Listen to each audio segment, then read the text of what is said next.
আওয়ামী লীগের বড় গলা হতে অনেক সময় লাগবে, আজকে এই মন্তব্য করেছেন প্রধানমন্ত্রীর তথ্য সম্প্রচার উপদেষ্টা ডাক্তার জাহিদুর রহমান। আমি আলোচনা যাবার আগে বেশ কয়েকটি বিষয় উল্লেখ করতে চাই। আমরা গতকালই দেখেছি যে আওয়ামী লীগ নিষিদ্ধ কার্যক্রম নিষিদ্ধ আওয়ামী লীগের প্রতিষ্ঠাবার্ষিকী ঘিরে সারা দেশে নিরাপত্তা ব্যবস্থা জোরদার করা হয়েছে। সেনা মোতায়েন করা হয়েছে 6 জেলাতে, 9 দিন তারা মাঠে থাকবে। এর পাশাপাশি ঢাকাতে 18,000 পুলিশ সদস্য মোতায়েন করা হয়েছে। আজকে বিজিবি সদস্যদেরকে আমরা মাঠে দেখেছি। এরপরেও আমরা দেখেছি যে বিচ্ছিন্নভাবে বেশ কয়েকটি জেলা এবং ঢাকাতে কিছু মিছিল, ঝটিকা মিছিল করছে, মিছিল বলবো না। আমি শরীফ ভাইকে দিয়ে শুরু করতে চাই। শরীফ ভাই, আপনি এত নিরাপত্তা ব্যবস্থার মধ্যেও তারা মাঠে কিভাবে নামছে, আমি ওই বক্তব্যে পরে যেতে চাই। ধন্যবাদ আপনাকে, ধন্যবাদ সাথের আলোচক এবং দর্শক শ্রোতাদেরকে। আওয়ামী লীগ মানে কার্যক্রম নিষিদ্ধ আওয়ামী লীগ। আওয়ামী লীগ বাংলাদেশের 15 বছর একটানা ক্ষমতায় ছিল এবং একটা গণঅভ্যুত্থানের ভেতর থেকে যে দলটা ক্ষমতাচ্যুত হয়েছে তাদের নেতৃত্বের একটা বড় অংশ পালিয়ে গেছে। তাদের দলের প্রধানের বিরুদ্ধে ফাঁসির দণ্ড হয়েছে, তার নেতাদের একটা অংশ জেলখানায়, আর বাইরে যারা পালিয়েছে তাদের অনেকেই বাড়িতে যদি কালকে ফিরে আসে অন্তত 2 বছরেও ঘরে ঘুমাতে পারবে না, কারণ অবকাঠামোগত অবস্থাটা এরকমের। আবার তাদের নেতাকর্মীদের একটা বিরাট অংশ কারাগারে আছে, পালিয়ে আছে। সেই আওয়ামী লীগ নিয়ে এত আলোচনা করতে হয় কেন?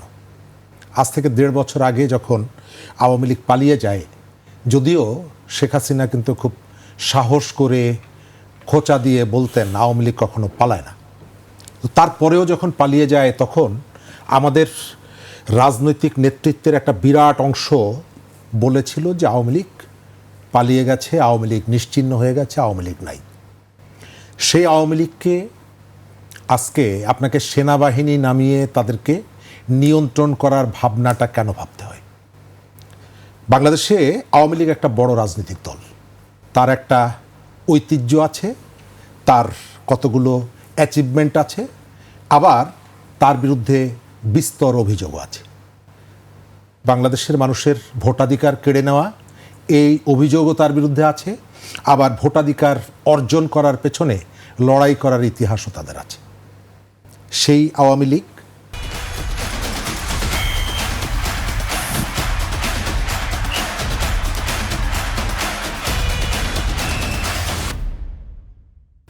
তার হাতে জুলাইয়ের রক্ত আছে, আবার তার একটা বিপুল ভোট ব্যাংক আছে। গত 3-4 দিন আগে ফরিদপুর 1 থেকে নির্বাচিত জামাত ইসলামের সংসদ সদস্য, তার একটা ইন্টারভিউ বিভিন্ন মিডিয়ায় ছড়িয়ে পড়েছে এবং তিনি সেখানে বলছেন যে এই দলটার লক্ষ লক্ষ কোটি ভোটার আছে, তারা আমাকে ভোট দিয়েছে এবং সেই কারণে আমি তাদের ভোটে বিজয়ী হয়েছি, সেই কারণে আমি রাস্তাঘাটগুলো তাদেরকে করে দিচ্ছি। তার মানে হচ্ছে যে তাদের নেতাকর্মীরা আছে, কিন্তু এই নেতাকর্মীদের একটা বড় অংশ তারা যে গত 15 বছর যে অন্যায় অবিচারগুলো করেছে, এই উপলব্ধিটা তাদের নেই।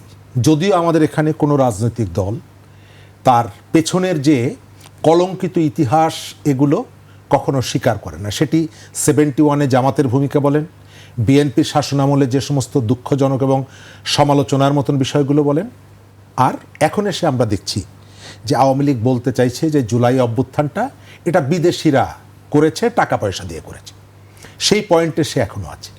আওয়ামী লীগের একটা বড় ভোট ব্যাংক আছে, যেটা বললাম, যে ভোট ব্যাংকের কারণে জাতীয় নির্বাচনের আগে ঠাকুরগাঁয়ে গিয়ে মির্জা ফখরুল ইসলাম আলমগীর একটা বক্তব্য দেওয়ার পর সমালোচিত হয়েছিলেন এবং তিনি বক্তব্যটা দিয়েছিলেন আওয়ামী লীগকে এক ধরনের সন্তুষ্ট করার জন্য।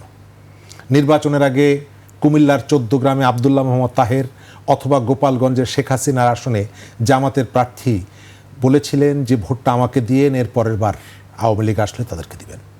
এখন আওয়ামী লীগের গলা কি উঁচু হবে?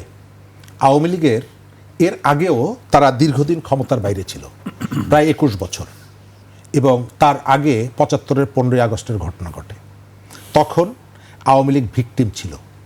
আর জুলাইয়ে 24-এ আওয়ামী লীগ নিজেই একটা আগ্রাসন চালিয়েছে অত্যাচারী শক্তি হিসাবে, মানুষের সামনে এসেছে। তারপরেও আওয়ামী লীগ নিয়ে আলোচনার একটা বড় কারণ হচ্ছে তার একটা বিশাল বিস্তৃতি আছে। এই বিস্তৃতি আপনি চাইলেই কি একেবারে নিশ্চিহ্ন করে ফেলতে পারবেন? আমার কাছে সেটি মনে হয় না। আবার বলি, তার বিরুদ্ধে অর্থ পাচারের অভিযোগ আছে, তার বিরুদ্ধে গুমের অভিযোগ আছে, খুনের অভিযোগ আছে, ভোটাধিকার কেড়ে নেওয়ার অভিযোগ আছে।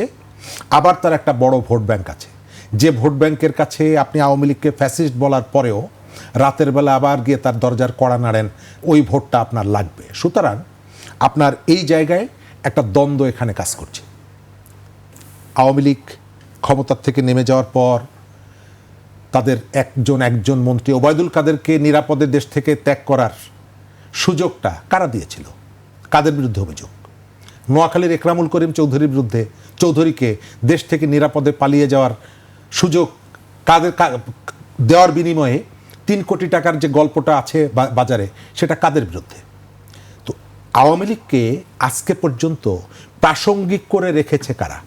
জনগণ তাকে কিন্তু প্রত্যাখ্যান করেছে, জনগণ তার বিরুদ্ধে কথা বলেছে, এখন পর্যন্ত কথা বলে। সাধারণ মানুষের সিম্প্যাথির কথা বলেন, সাধারণ মানুষ এখনও তাদের পক্ষে এসে দাঁড়ায়নি। আওয়ামী লীগ তার শক্তিটা দেখাচ্ছে। যেখানে তার 2 লক্ষ ভোট আছে, সেই নির্বাচনী এলাকায় দমনপীড়নের মুখে তার মিছিলে লোক আসছে 25 জন, তার মিছিলে লোক আসছে 15 জন, এবং এই 15 জন এবং 25 জনের মিছিল দেখে সরকারকে নার্ভাস হয়ে পড়তে হলো কেন?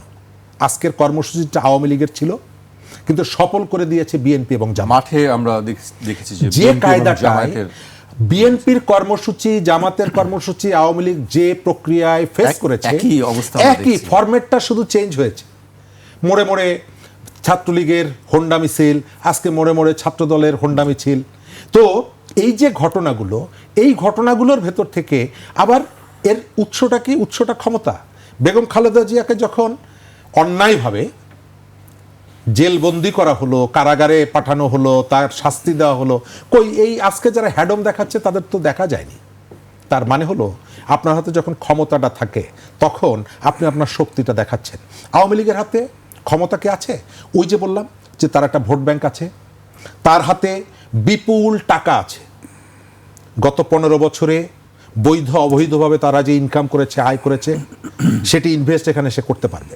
প্রশাসনের মধ্যে তার এক ধরনের লোক আছে। আর আওয়ামী লীগ গলা কত দিনে বড় হবে এটি নির্ভর করছে আপনি আসলে কি করছেন। আওয়ামী লীগকে তাড়িয়ে যে বিকল্প রাজনীতির কথা আপনি বলেছিলেন, সেই বিকল্প রাজনীতি কি আপনি তৈরি করতে পেরেছেন? নেপালের গণঅভ্যুত্থানের পরে সেখানকার তরুণরা ক্ষমতায় বসেছে, আর আমাদের তরুণদের দেখলে পাড়া মহল্লায় অনেক জায়গায় তারা মানুষ ঘরের দরজা আটকায় বা উকি দেয়, তা না হলে মপ করে ঘরের মধ্যে ঢুকবে, চাঁদা আদায় করবে। তো এই যে স্পেসটা তৈরি করার দায়টা তো আমি মনে করি যে জুলাইয়ের পক্ষের যারা, তাদের।